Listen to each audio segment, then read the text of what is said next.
শীতের শুরুতেই উত্তরবঙ্গের এই জায়গা যেন একেবারে কমলার স্বর্গ। কোথায় জানেন? সবুজ চা বাগানের আঁকাবাঁকা পথ আর পাহাড়ি আধভাঙা রাস্তা পেরোলেই চোখে পড়ে এক অপূর্ব দৃশ্য। সারি সারি কমলালেবুর বাগান।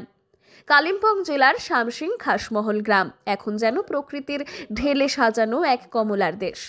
পথের দুধারে পাহাড়ি বাড়িঘর আর তাদের মাঝেই হলুদ সবুজে ভরা টাটকা কমলালেবুর বন যেন আবহাওয়াকেই মিষ্টি করে তুলেছে।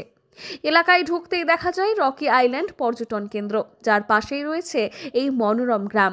ঝুলে থাকা রসালো কমলালেবুর লোভনীয় দৃশ্য থামিয়ে দেয় যে কোনো পথিককে।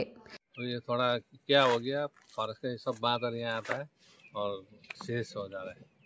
कितना पेट्रोलिंग करेगा? आपको थोड़ा करेगा तो रात में सोता रहे और डूब जाता है। इसका स्वाद का कैसा है? इसका स्वाद कैसा है इसका? इधर का तो स्वाद बहुत तेज है ना, दार्जिलिंग की तरह। हाँ, मतलब दार्जिलिंग का तो अभी सीजन नहीं हुआ है, इधर का तो बहुत अभी मैच्योर सीजन है इधर का। इसका स्वाद अच्छा है। हाँ, स्वाद बहुत बढ़िया। দার্জিলিং কিংবা ভুটানের কমলালেবুর খ্যাতি তো থাকলেও খাসমহলের কমলালেবুর স্বাদ একেবারে আলাদা, আরও রসালো, আরও সুগন্ধি। এখানকার কমলা কেবল উত্তরবঙ্গেই নয়, ভুটান, নেপাল সহ বিভিন্ন রাজ্যেও পাঠানো হয়। শীতের শুরুতেই মূলত এই সময়ে পর্যটকদের ভিড় বাড়তে থাকে এখানে।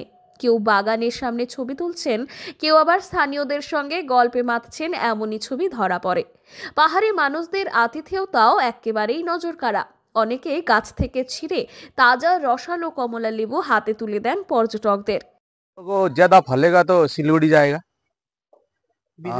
कम फलेगा तो इधर लोकल माल बाजार, मेटली, चालछा ऐसे बिक्री पीस के हिसाब से बिक्री होता है। करके पीस आप लोग सेल करते हैं? 10 रुपए।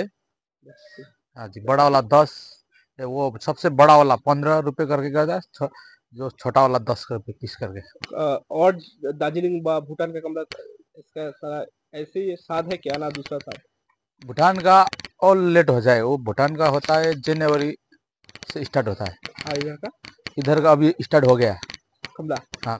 খাসমহলের ছোট বাজারেও প্রত্যেক দিন বিক্রি হয় এই টাটকা কমলা। যদিও বাদরের উৎপাদনে কিছুটা প্রভাব ফেলেছে বলেই অভিযোগ রয়েছে সেখানকার বাসিন্দাদের, তবুও বাগানে এখন ভরপুর ফলের দেখা মেলে। চা বাগান, পাহাড়ি নিরাপত্তা আর রসালো কমলালেবুর স্বাদ সব মিলিয়ে শামসিং খাসমহল এখন উত্তরবঙ্গের অন্যতম পর্যটন কেন্দ্র। জলপাইগুড়ি থেকে সুরজিতের রিপোর্ট, লোকাল 18 বাংলা।